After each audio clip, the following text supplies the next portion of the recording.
Samantala, dalawang most wanted person naman po ang nadakip po sa La Union.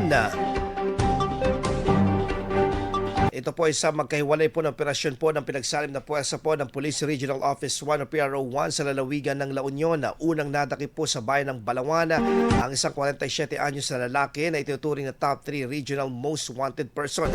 Naharap siya sa 2 bilang ng kasong statutory rape.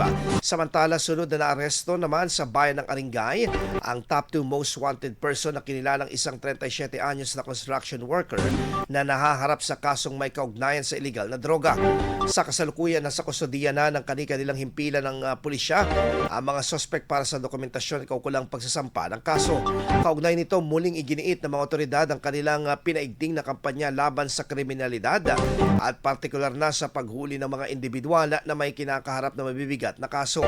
Ayon sa PR1, magpapatuloy ang kanilang operasyon upang matiyak ang kaligtasan ng publiko at mapanagot sa batas ang mga lumabag dito.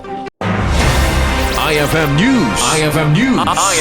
IFM News.